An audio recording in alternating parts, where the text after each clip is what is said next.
You people love, they come here, whatever it is, you love our way of life, you love our milk and honey. At least you could pay a couple of bucks for poppies or something like that. Good evening, I'm Adrian Ghobrial. Don Cherry is no longer with Hockey Night in Canada. His offensive remarks you just heard from Saturday night's Coach's Corner resulted in a firestorm of anger and opinion from coast to coast. The news broke late this afternoon. Tonight, Sportsnet's president issued this statement. In part, it reads, "Sports brings people together. It unites us, not divides us." Following further discussions with Don Cherry after Saturday night's broadcast, it has been decided it is the right time for him to immediately step down.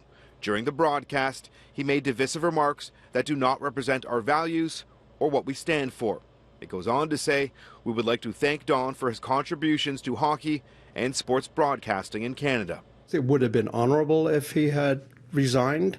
That would have been the classy thing to do, and he was always concerned about doing classy things, and that would have been a classy thing to do. Director of Sports Policy Studies at U of T, Professor Peter Donnelly, recently taught a course called Hockey in Canadian Culture. A whole unit in the class was dedicated to Don Cherry and his offside remarks.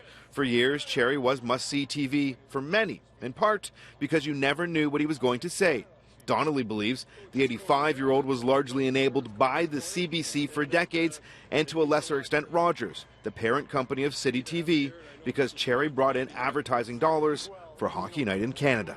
But that kind of populism also had an element that we're seeing now among white supremacists and extreme right-wing parties.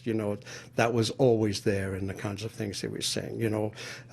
He was always implying that Europeans were coming to take jobs from Canadians, by which he meant white Canadians. Cherry, whose audience on any given Saturday night was well into the hundreds of thousands, at times millions, has been called out in the past for his remarks on everything from climate change to seal meat. What about the warming trend? Where does that come now? You know all about that. What? Do you really want to get into that? No, I'm just asking you. The Kookaloos are always saying the warming trend, we're freezing to death. Eating a seal, little baby seal. What do you eat seal? Come on, what are you, savage, a barbarian?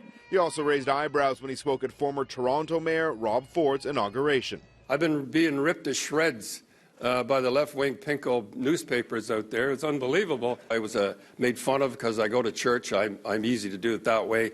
I was called modeling for the troops because I honor the troops. This is a kind of you're going to be facing, Rob, with these left-wing pinkos. They scrape the bottom of the barrel.